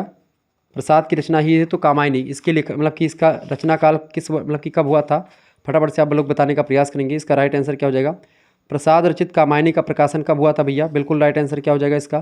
फटाफट से आप लोग बताने का प्रयास करेंगे। बिल्कुल राइट आंसर क्या हो जाएगा इसका? बिल्कुल, यानी कि 1935 में इसका प्रकाशन हुआ था। ठीक है, 1935 में किसका? कामायनी का। अगला क्वेश्चन आपकी स्क्रीन पर आ चुका है। ठीक है, सभी लोग बताने का प्रयास करेंगे। ठीक है, चलें। अगला क्वेश्चन आ चुका है। इनमें से कौन सी कविता निराला की प्रगतिवादी कविता है? तो निराला की प्रगतिवादी कविता जो इनमें से है वो है कुकुरमुत्ता। कुकुरमुत्ता जो कविता है वो एक प्रकार से कौन सी कविता है? प्रगतिवादी कविता है। इसमें कहते हैं कि अरे वे सुन बे गुलाब, ठीक है, ये जो तुमने रूप रंग पाई, ये सब गंध पाई, ये सब बताते हैं। राम की शक्ति पूजा एक लंबी कविता है इनकी। ठीक है, राम आपसे पूछेगा लंबी कविता कौन सी? राम की शक्ति पूजा, संध्या सुंदरी और भारती वंदना, ये रचनाएं भी एक प्रकार से आपकी क्या हैं? इन्हीं की हैं, निराला जी की हैं। तो आपसे प्रश्न पूछेगा राम की शक्ति पूजा के लेखक कौन है? निराला जी। भारती वंदना के लेखक कौन है? निराला जी। संध्या सुंदरी रचना के लेखक कौन है? निराला जी। कुकुरमुत्ता रचना के लेखक कौन है? निराला जी। ये सब कविताएं हैं। अगला क्वेश्चन आपकी स्क्रीन पर आ चुका है भैया, फटाफट से आप देखेंगे। प्रश्न है आधुनिक युग की मीरा किसे कहा जाता है? तो सभी को पता होगा आधुनिक युग की मीरा, मैंने आपको बताया भी था। आधुनिक युग की मीरा किसे कहते हैं? महादेवी वर्मा जी को आधुनिक युग की मीरा कहा जाता है। किसको? महादेवी वर्मा जी को आधुनिक युग की मीरा कहा जाता है। और छायावाद की दुर्गा जी भी इनको कहा जाता है, छायावाद की दुर्गा भी कहा जाता है। ये बात आप ध्यान, किसको? इनको, ठीक है, इनको क्या नाम है? महादेवी वर्मा जी को। महादेवी वर्मा जी जो हैं ये काव्य में भी रचनाएं लिखती हैं, इसीलिए इनको कवित्री भी कहा जाता है। और इन्होंने गद्य में रेखा चित्र वगैरह भी लिखे हैं। ठीक है, अगला प्रश्न है, इनमें से कौन सी प्रवृत्ति छायावादी काव्य की नहीं है? छायावादी काव्य की प्रवृत्ति कौन सी नहीं है? देखें, रहस्यवाद छायावाद की विशेषता एक है। नास्तिकता भी आपको यहाँ पर दिखेगी। सौंदर्य चित्रण भी आपको दिखेगा। प्रकृति का मानवीकरण क्या दिखेगा? बिल्कुल नहीं दिखेगा शायद। ठीक है, तो इसका करेक्ट आंसर क्या हो जाएगा? छायावाद की काव्य की विशेषता कौन सी है? प्रकृति का मानवीकरण यहाँ पर आपको कम दिखेगा। इसका करेक्ट आंसर क्या हो जाएगा? इसका करेक्ट आंसर हो जाएगा, ठीक है, एक मिनट रुकेंगे। प्रश्न आपका क्या पूछा गया है? एक मिनट। नास्तिकता शायद इसमें आपको छायावादी प्रवृत्ति मतलब छायावादी प्रवृत्ति यानी विशेषता में से कौन नहीं है इनमें से? ठीक है, तो इसका राइट आंसर क्या हो जाएगा भैया? इसका राइट आंसर जो हो जाएगा बिल्कुल नास्तिकता जो होगी वो नहीं होगी। नास्तिकता इसमें एक प्रकार से नहीं होगी, नास्तिकता इसकी विशेषता नहीं है। ठीक है, तो इसका करेक्ट आंसर क्या हो जाएगा? नास्तिकता। ठीक है, नास्तिकता इसकी विशेषता नहीं है, तो इसका करेक्ट आंसर होगा नास्तिकता। बाकी रहस्यवाद, प्रकृति का मानवीकरण तो खूब किया गया है यहाँ पर कि अरे देखो प्रकृति का मानवीकरण कैसे किया गया है, जैसे कि नील परिधान बीच सुकुमार, खुल्लहा मृदुल अधखुला अंग, खिले हों जो बिजुली के फूल, मेघ बन बीच गुलाबी रंग, इस तरीके से और भी चीज़ें, सौंदर्य चित्रण भी किया गया है, प्रकृति का मानवीकरण भी हुआ, रहस्यवाद भी हुआ है। ये सब विशेषताएं छायावाद की, जबकि नास्तिकता विशेषता नहीं है। अगला प्रश्न आपकी स्क्रीन पर आ चुका है भैया, प्रकृति का सुकुमार कवि किसे कहा जाता है? आप सभी को पता होगा प्रकृति का सुकुमार कवि किसे कहते हैं? सुमित्रा नंदन पंत को कहते हैं। निहार, रश्मि, नीरजा, ठीक है, सब रचनाएं मतलब कि पल्लव, गुंजन, बीड़ा, ग्रंथि, ये सब रचनाएं किसकी हैं? ये सब प्रकृति के सुकुमार कवि की रचनाएं हैं। बाकी निहार, रश्मि, नीरजा वो सब रचना उनकी है, महादेवी वर्मा जी की है। पंत जी की है गुंजन, पल्लव, बीड़ा, ग्रंथ, ठीक है, ग्रंथि, ये सब ये सुमित्रा नंदन पंत जी की रचनाएं हैं। ठीक है, प्रसाद जी एक प्रकार से ये भी काव्य कद दोनों लिखते हैं, निराला जी भी लिखते हैं और महादेवी जी भी लिखती हैं। ठीक है, छायावाद के चार स्तंभ यही चारों हैं। अगला प्रश्न, कामायनी की ईड़ा किसकी प्रतीक है? कामायनी की जो ईड़ा है वो किसकी प्रतीक है भैया? कामायनी की ईड़ा किसकी प्रतीक है? फटाफट से आप बताने का प्रयास, हृदय की, बुद्धि की, या फिर मन की, या फिर आसुरी शक्ति की, फटाफट आसुरी प्रवृत्ति की, फटाफट से आप बताने का प्रयास करेंगे। तो कामायनी की जो ईड़ा है किसकी प्रतीक है? कामायनी की ईड़ा किसकी प्रतीक है भैया? फटाफट से आप बताने का प्रयास करेंगे। कामायनी की जो ईड़ा है भैया वो किसकी प्रतीक है? बिल्कुल बुद्धि की प्रतीक है कामायनी की ईड़ा। ऑप्शन नंबर इसका गा करेक्ट आंसर होगा। अगला क्वेश्चन आपकी स्क्रीन पर आ चुका है, कामायनी में कुल कितने सर्ग हैं भाई? कामायनी में कुल कितने सर्ग हैं? बिल्कुल राइट आंसर आपका होगा। कामायनी में कुल मिलाकर के 15 सर्ग हैं। कामायनी में कितने सर्ग हैं भैया? 15 सर्ग हैं कामायनी में। अगला क्वेश्चन आप देखेंगे, इनमें से पंत जी की कौन सी रचना नहीं मतलब छायावादी कृति है? छायावादी कृति कौन सी है पंत जी की भैया इनमें से? बिल्कुल इनमें से जो पल्लव है ये छायावादी रचना है। बाकी लोकायतन लोकायतन पंत जी की रचना है। स्वर्ण किरण और कला और बूढ़ा चांदी सब रचनाएं इनकी कैसी है? ये सब रचनाएं एक प्रकार से इनकी हैं जबकि आपसे क्या पूछा गया है, पंत जी की कौन सी रचना छायावादी प्रवृत्ति की है? तो छायावादी प्रवृत्ति की कौन सी रचना है भैया? इनकी जो पल्लव है वो छायावादी प्रवृत्ति की रचना है, तो छायावाद की कृति है। अगला क्वेश्चन आपके स्क्रीन पर आ चुका है, पंत जी किस रचना पर ज्ञानपीठ पुरस्कार पंत जी को मिला था? तो पंत जी की रचना जो है उस पर किस पर मिला था भैया इनको? पंत जी की रचना है चितंबरा। चितंबरा पर इनको क्या मिला था? ज्ञानपीठ पुरस्कार से सम्मानित किया गया था चितंबरा रचना पर। बाकी पल्लव, लोकायतन, उत्तरा ये सब रचना किसकी है? सुमित्रानंद पंत जी की। अगला क्वेश्चन है, परिवर्तन नामक प्रसिद्ध कविता पंत के किस काव्य संकलन में संकलित है? बताएं। फटाफट से आप लोग बताने का प्रयास करेंगे। इसका राइट आंसर क्या हो जाएगा? बिल्कुल राइट आंसर हो जाएगा, पल्लव नाम के काव्य संग्रह में परिवर्तन नाम की कविता संकलित है सुमित्रानंद पंत की। ये बात आप ध्यान रखेंगे। तो इस तरीके से आप लोगों ने चीज़ों को समझा, जाना और परखा, ठीक है। तो आप लोगों ने देखा कि हमने लगभग 100 से अधिक ऑब्जेक्टिव टाइप के प्रश्नों को यहाँ पर चर्चा किया, विस्तार से बताया, इसीलिए लगभग आपके 1 घंटे हो गए। ये हिंदी साहित्य का जो पहला प्रैक्टिस सेट मैंने दिया है, ये आपका पहला प्रैक्टिस सेट है। इस थंबनेल में आपको दिखेगा, आप देख लीजिएगा। इसके बाद में दूसरा प्रैक्टिस सेट आपका जो मैंने आज दिया है ये है, ठीक है। बाकी अगर आपको इन सभी का कोर्स में ज्वाइन होना है तो आप कोर्स में ज्वाइन हो सकते हैं। ये सब सारे PDF, दोनों के PDF और सभी सब्जेक्ट के PDF आपको मिल जाएंगे। आप SMS करें 9161 93 60 62 पर और तुरंत ज्वाइन हो जाएं ग्रुप से। आपको अपना नाम, अपनी यूनिवर्सिटी का नाम फटाफट से ज्वाइन और अपने सब्जेक्ट के नाम लिख करके भेज देना है और आपको ग्रुप से जोड़ दिया जाएगा। सभी सब्जेक्ट का कोर्स आपको मिल जाएगा, ठीक है। मात्र 100 रुपीज़ में आपके पास एक स्कैनर सेंड करेंगे, उसी पर आपको 100 रुपये सेंड कर देने होंगे। उसके बाद में आपको व्हाट्सएप ग्रुप से जोड़ दिया जाएगा और वहाँ पर आपको सारे सब्जेक्ट क्लासेस मिलती रहेंगी। और जितने भी सब्जेक्ट की जो PDF आपको चाहिए, आपके सब्जेक्ट लिखेंगे, सारे सब्जेक्ट की PDF आपके पास पर्सनली सेंड कर दी जाएगी और आप उसको पढ़ते रहिएगा। फिर बाद में जो भी क्लासेस होंगी उनकी भी PDF आपको मिलती रहेगी, ठीक है। तो पूरा फर्स्ट सेमेस्टर आपको पढ़ाया जाएगा मात्र 100 रुपये में। ध्यान रखें, फटाफट से SMS के ग्रुप ज्वाइन कर लीजिएगा। चलें फिर मिलते हैं हम नेक्स्ट वीडियो में। तब तक के लिए जय हिंद, जय भारत। आप सभी का बहुत बहुत धन्यवाद हमारे से जुड़ने के लिए। इसी प्रकार से अपना प्यार हमेशा बनाए रखेंगे। Okay, good night, I love you. बहुत बहुत धन्यवाद आप सभी का, बहुत बहुत धन्यवाद हमारे से जुड़ने के लिए।